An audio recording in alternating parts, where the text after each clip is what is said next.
सर्व पत्रकारांचं मनापासून स्वागत करतो आणि अरे इथं आवाज येतो ना, काय हे पाहिजे का तुम्हाला?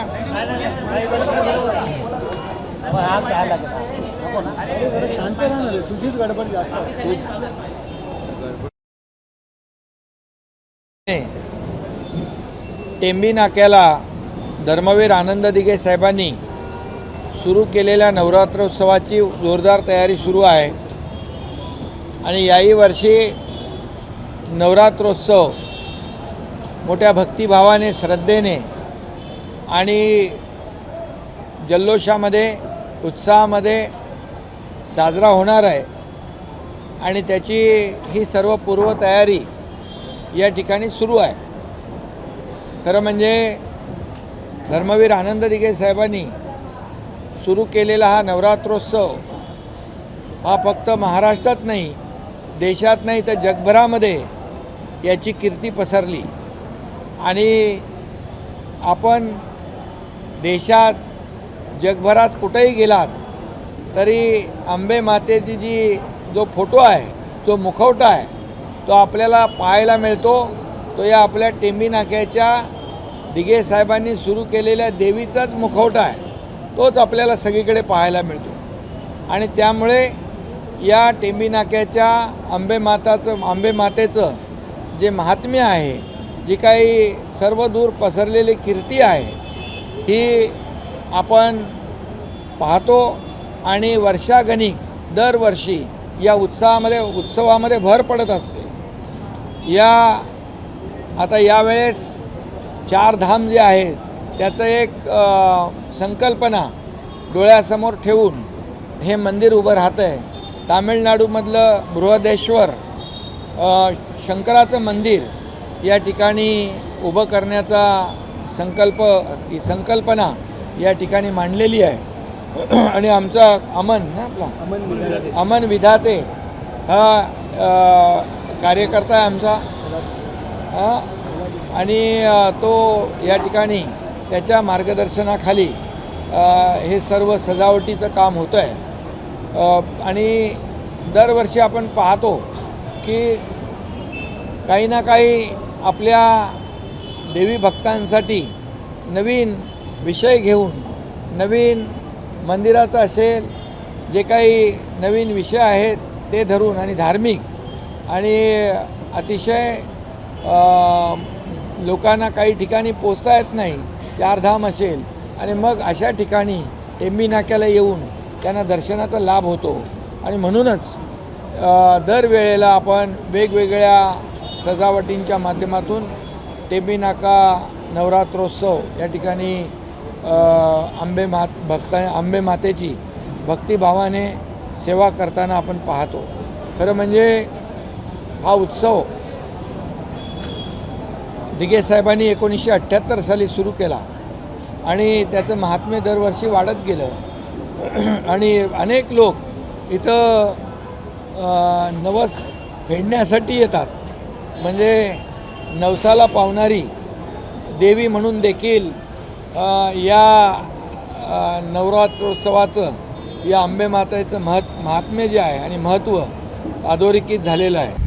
आता isakal.com आहे देशातील नंबर 1 ची मराठी न्यूज वेबसाईट. प्रत्येक अपडेटसाठी isakal.com ला नक्की भेट द्या.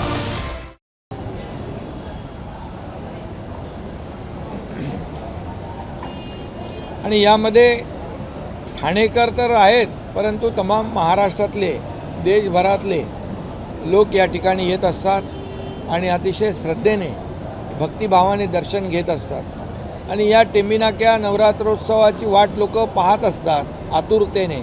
आणि त्याचबरोबर या नवरात्रोत्सवाचं वैशिष्ट्य जे आहे की जी आगमनाची मिरवणूक आहे, त्या आगमनाच्या मिरवणुकीत देखील जे दिघे साहेबांनी सुरुवातीपासून जे सर्व त्यामध्ये वाद्य असतील, सर्व जे काही आपण पाहतो या मिरवणुकीची शोभा वाढवायला अगदी आदिवासी पाड्यातून देखील ग्रामीण भागातून देखील लोक येत असतात आणि त्यांचं वाद्य वाजवत असतात, नृत्य करत असतात आणि त्यामुळे दरवर्षी न चुकता या मिरवणुकीमध्ये सामील होत असतात. मिरवणूक बघण्यासारखी असते. ठाणेकर त्याची वाट आतुरतेने पाहत असतात आणि त्याचबरोबर विसर्जनाची मिरवणूक देखील अशाच प्रकारची भव्य दिव्य असते आणि हे सर्व जे काय देवीचं वैशिष्ट्य जे आहे, महात्म्य जे आहे, हे सर्वदूर पोचलेलं आहे. अनेक लोक इथं देवीची सेवा करून या ठिकाणी येणाऱ्या देवी भक्त जे आहेत, आपले अंबेमाचे भक्त आहेत, त्यांचा देखील इथं होणारी गर्दी, त्याचं नियोजन करणं, या सगळ्या गोष्टीमध्ये जातीने लक्ष घालणारे कार्यकर्ते या ठिकाणी काम करताना आपण पाहतो, मेहनत करताना आपण पाहतो आणि त्यामुळे या देवीच्या कृपेने अनेक कार्यकर्त्यांना मानाची पदवी मिळाली. मी देखील आपल्यासमोर उदाहरण आहे. धर्मवीर आनंद दिघे साहेबांच्या मार्गदर्शनाखाली काम करत, बाळासाहेबांचे आशीर्वाद, त्याचबरोबर या देवीचे टेंबी नाक्याच्या अंबेमातेचे आशीर्वाद, या अंबेमातेच्या आशीर्वाद देखील त्यामध्ये कारणीभूत आहेत आणि म्हणूनच अनेक लोक, खासदार, आमदार, सगळे पदाधिकारी या देवीची सेवा करत असतात, गाडा ओढत असतात आणि त्याचबरोबर या 9 दिवसामध्ये अनेक लोक, विविध क्षेत्रातले मान्यवर या ठिकाणी आवर्जून दर्शनाला येत असतात. या ठिकाणी खुद्द हिंदुहृदय सम्राट बाळासाहेब देखील येऊन गेले.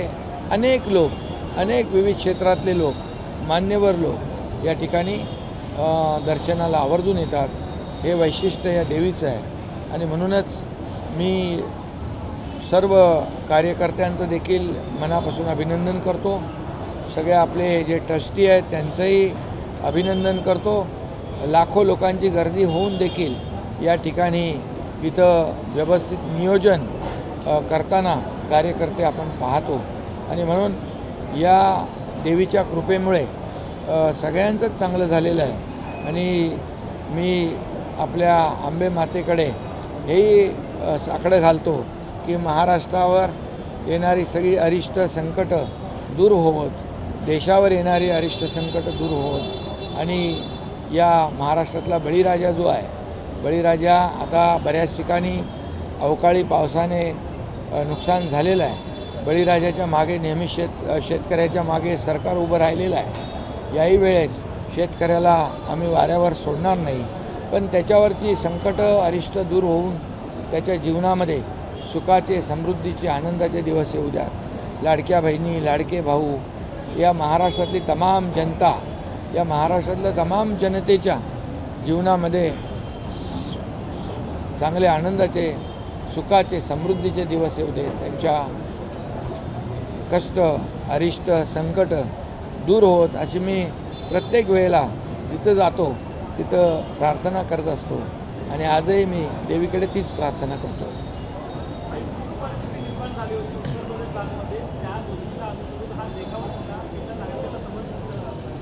हां, खरं म्हणजे उत्तराखंडमध्ये देखील मोठ्या प्रमाणावर पूर परिस्थिती निर्माण झाली. तिकडे देखील आपण पाहतो. एकदा तर जेव्हा केदारनाथला मी स्वतः गेलो होतो मागच्या वेळेस आणि ते तिथलं सगळं वाहून गेलं, पण केदारनाथाचं जे मंदिर आहे त्या मंदिराच्या मागे बघा देवाची, परमेश्वराची एवढी अगाध कृपा असते की एक मोठा दगड, मोठी शिळा त्याच्या मागे येऊन मंदिराला कवर केलं. म्हणजे ही परमेश्वराची, देवीची कृपा आहे आणि म्हणूनच मी अमन विधाते आणि त्यांच्या सहकाऱ्यांचं मनापासून अभिनंदन करतो. एक आगळा वेगळा देखावा या ठिकाणी यावर्षी आयोजित केलेला आहे. या ठिकाणी लाखो लोक येतात, श्रद्धेने दर्शन घेतात. अनेक लोक या ठिकाणी आपला इथं मोठी जत्रा असते, त्या जत्रेमध्ये देखील लोक सामील होतात. गोरगरिबांना इथं रोजगार देखील मिळतो त्यांच्या व्यवसायाच्या माध्यमातून आणि म्हणून अनेक लोकांचं जीवन, चरित्र आणि त्यांना काही ना काही लाभ या नवरात्रोत्सवामुळे मिळत असतो.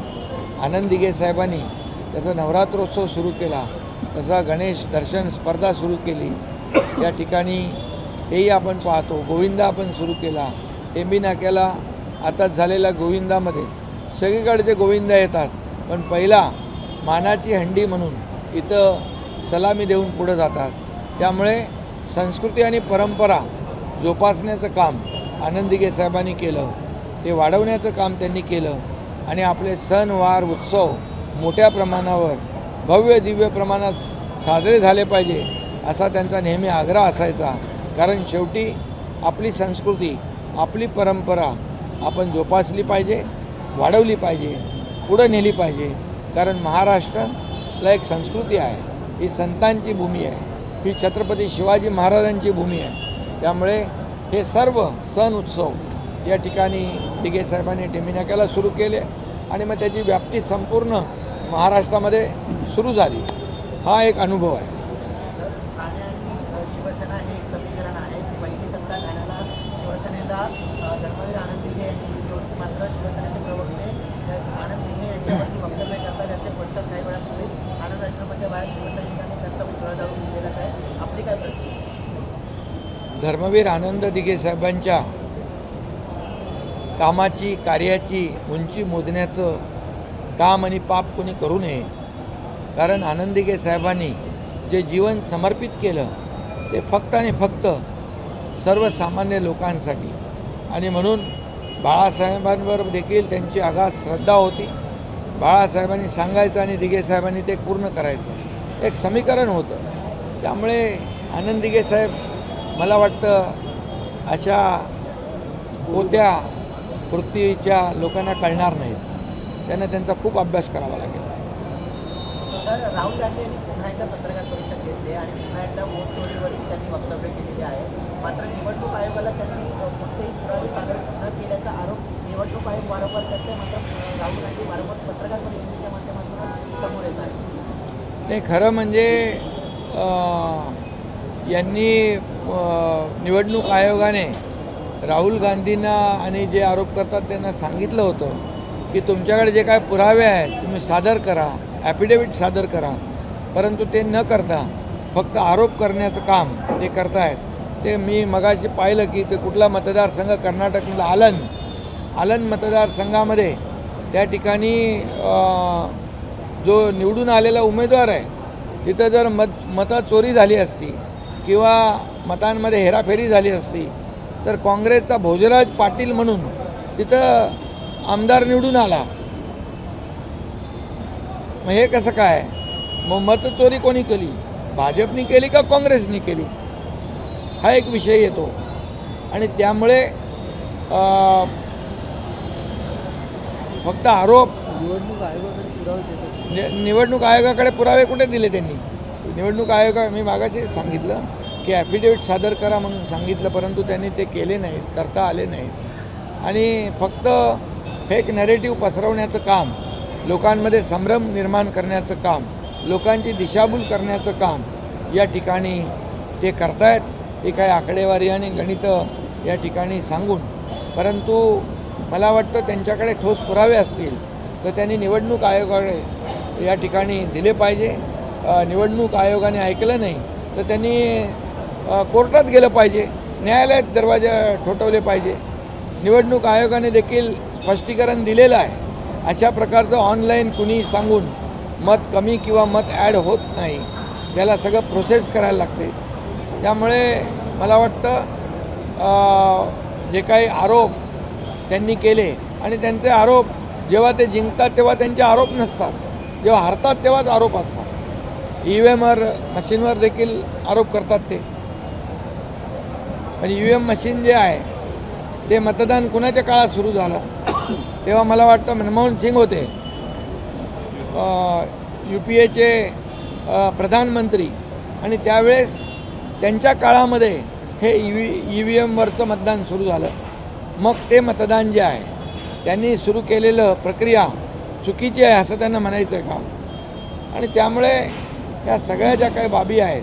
दुसरी गोष्ट ते म्हणाले की हे सर्व जे आहे हायजॅक करण्याचं काम 10-15 वर्षापासून सुरू आहे. आता 15 वर्षापूर्वी कोण होतं सत्तेमध्ये? केंद्राच्या UPA सरकार होतं, काँग्रेस होतं. म्हणजे त्यांना त्यांच्याच सरकारवर आरोप करायचा आहे का? हेही या ठिकाणी स्पष्ट केलं पाहिजे. त्यामुळे फक्त आरोप करून चालणार नाही, त्याला पुरावे दिले पाहिजे. आणि कर्नाटकमध्ये ते जिंकले, तेलंगणामध्ये ते जिंकले, तेव्हा त्यांनी आरोप केले नाहीत. लोकसभेमध्ये त्यांना महाराष्ट्रामध्ये चांगल्या जागा मिळाल्या, त्यावेळेस आम्ही आरोप केले नाहीत EVM मशीनवर किंवा मतदार यादीवर. मग तेव्हा ते जेव्हा लोकसभेच्या जागा त्यांना जास्त मिळाल्या त्यावेळेस ते शांत राहिले. विधानसभेमध्ये जेव्हा आम्ही 2.5-3 वर्षात जे काम आम्ही केलं, लोकसभेमध्ये फेक नॅरेटिव्ह पसरवून संविधान खतरे में आहे, संविधान बदलणार, आरक्षण जाणार, अमुक तमुक सगळं आरोप केले आणि काही प्रमाणामध्ये त्यांना त्याच्यात यश आलं. परंतु विधानसभेमध्ये मतदार सतर्क झाला आणि जे आम्ही केलेलं काम, आम्ही पुढे नेलेले प्रकल्प, लोकाभिमुख कल्याणकारी योजना, लाडकी बहीण योजनासारख्या अनेक योजना आम्ही केल्या आणि त्याचा परिणाम, त्या कामाची पोचपावती आम्हाला विधानसभेच्या निवडणुकीमध्ये मिळाली आणि तेव्हापासून त्यांचा आरोप प्रत्यारोप सुरू झालेला आहे. जेव्हा त्यांना विजय मिळतो तेव्हा ते आरोप करत नाहीत. जेव्हा त्यांना पराभव होतो त्यावेळेस मात्र ते EVMवर, मतदार यादीवर, निवडणूक आयोगावर, अगदी कोर्टावर देखील आरोप करतात. ठाकरे यांच्या पुतळ्याची विटंबना करणारा आरोपी सापडलेला आहे आणि तो ठाकरेंच्या म्हणजे मातोश्रीवर असणाऱ्या जे काही कार्यकर्ते त्यांच्यातच एक नातेवाईक आहे. त्याने असा आरोप केलेला आहे यांच्या जमिनीमध्ये ते हस्तक्षेप करत होते ठाकरे, म्हणून त्यांनी ही कृती केल्याचं त्यांनी सांगितलं. त्यांनी स्पष्टीकरण दिलं आहे ना. म्हणजे एखाद्या माणसाला, परंतु झालेला प्रकार जो आहे अतिशय दुर्दैवी आहे, निंदनीय आहे. कारण अशा प्रकारे माँसाहेबांच्या पुतळ्यावर रंग टाकणे हे दुर्दैवी प्रकार आहे. त्याला कुणी पाठीशी घालता कामा नये. त्याच्यावर कठोर कारवाई तर होईलच, परंतु यामध्ये राजकारण करण्याची जी काही तयारी काही लोकांची होती ती त्याच्या काय त्याचं नाव आहे पावसकर, त्याच्या स्पष्टीकरणामुळे हाणून पाडलेली आहे. तो तिकडे होता ना, मातोश्रीच होता. हां, ठाकरे हा जे ब्रँड आहे, इतर सर्व ब्रँडिंगच्या बाटल्या आहे, त्यामध्ये फक्त बीच आहे महाराष्ट्रासाठी, असं वक्तव्य संजय राऊत यांनी सत्ताधाऱ्यांवर कोणी कोणी संजय राऊत यांनी तुम्ही दिले ना उत्तर? मुंबईमध्ये नवी मुंबईच्या इमारती बाबतीत विचारणा केलेली आहे, त्याच्या बाबतीत सांगितलेलं काय नाही. नाही, यामध्ये आमचा जो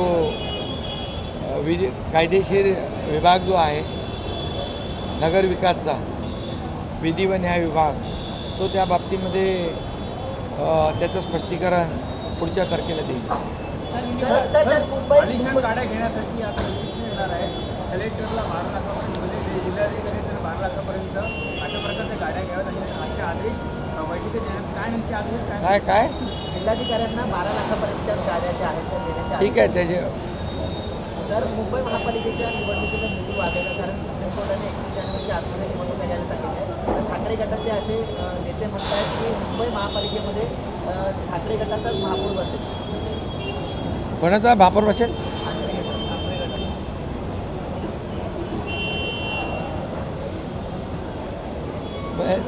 त्यांच्याबरोबर दुसरं कोणीच नाही वाटतं. त्यांची महाविकास आघाडी सगळी तुटलेली आहे वाटतं.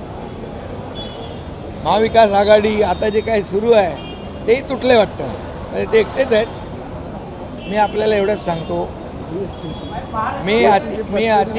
मी अतिशयोक्ती करणार नाही, पण मी आपल्याला एवढंच सांगतो, त्यांची जागा BSTतल्या छोट्याशा निवडणुकीने जागा दाखवून दिलेली आहे आणि याचा बोध त्यांनी घेतला पाहिजे. मी आपल्याला खात्रीशीर सांगतो आणि पूर्णपणे विश्वासाने सांगतो की जे मी मुख्यमंत्री असताना 2.5 वर्षामध्ये मुंबई शहरासाठी घेतलेले निर्णय मग ते रस्ते असेल, STP असतील, वैद्यकीय सुविधा असतील, फ्लायओव्हर असतील, स्वच्छता असेल, मेट्रो असेल, कारशेडचा विषय असेल, हे सगळे विषय आम्ही मार्गी लावलेले आहेत. याचबरोबर मुंबईतून मुंबई बाहेर फेकलेला मुंबईकर याला पुन्हा मुंबईत आणण्यासाठी आम्ही क्लस्टरचं धोरण राबवतो आहे. आणि त्यामध्ये आमच्या ज्या काही आमची प्राधिकरणं आहेत, म्हणजे म्हाडा, SRA ते आहेतच, पण त्याच्याबरोबर MMRDA, CIDCO, MIDC, MSRDC, BMC या सगळ्यांना घेऊन हे रखडलेले प्रकल्प कुणामुळे रखडले होते हे मुंबईकरांना माहीत आहे. आणि म्हणून क्लस्टरच्या माध्यमातून, या पुनर्विकासाच्या माध्यमातून मुंबई बाहेर गेलेला मुंबईकर आम्ही पुन्हा मुंबईत आणण्याची प्रक्रिया सुरू केलेली आहे.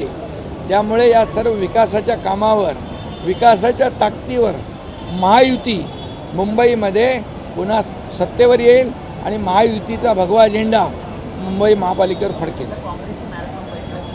कारण लोकसभा आम्ही जिंकली आहे, विधानसभा आम्ही जिंकली आहे. आता महायुती या स्थानिक स्वराज्य संस्थांच्या निवडणुका पूर्णपणे बहुमताने जिंकतील. धन्यवाद.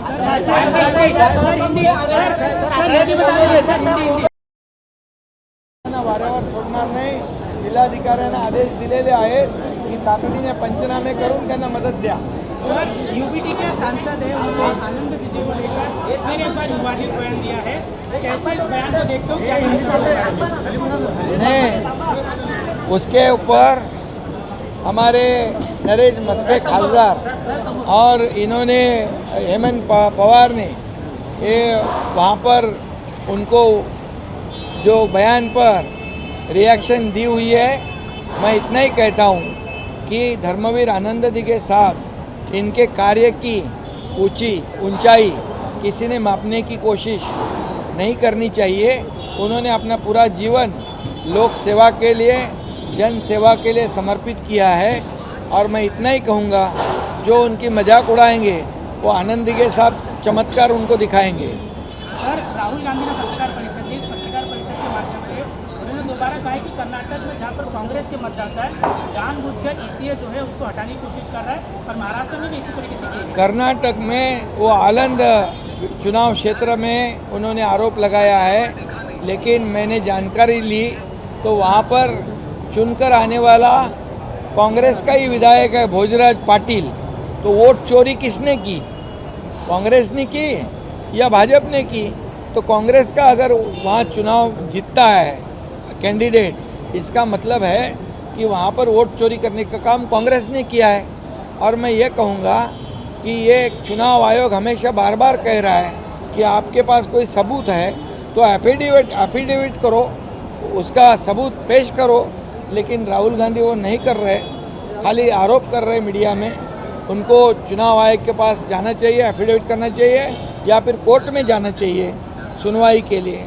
और मैं इतना ही कहूँगा कि ये जो बार बार जब हार जाते हैं तो आरोप लगाते हैं, वो उनको जीत होती है. कर्नाटक में, तेलंगाना में, महाराष्ट्र के लोकसभा में चुनाव में उनको ज़्यादा सीटें मिली, वहाँ पर जीत हासिल हो गई, तभी उन्होंने कुछ कहा नहीं. तभी चुनाव आयोग भी अच्छा है, EVM भी अच्छा है, सब कुछ अच्छा है. और दूसरी बात, वो बार बार EVM पर आरोप लगाते हैं. मैं उनको पूछना चाहता हूँ कि EVM की शुरुआत कभी हुई? UPA के सरकार में, जब प्रधानमंत्री मनमोहन सिंह जी थे. तो ये बात को भी उन्होंने ध्यान में रखना चाहिए. क्या मनमोहन सिंह सरकार पर उनका आरोप है? क्या कांग्रेस सरकार, UPA सरकार पर आरोप है? EVM उन्होंने शुरू किया है, हमने EVM शुरू नहीं किया है. ये EVM के चुनाव पहले से 2014 से पहले, जब आदरणीय प्रधानमंत्री नरेंद्र मोदी जी बने, इससे पहले से EVM का इस्तेमाल शुरू है. देश विदेशातील प्रत्येक घडामोडींचे लाईव्ह अपडेट मिळवण्यासाठी आता साम टीव्हीच्या सर्व सोशल मीडिया प्लॅटफॉर्मला लाईक, फॉलो आणि सबस्क्राईब करा. तसंच सर्व नोटिफिकेशनसाठी बेल आयकॉन प्रेस करायला विसरू नका.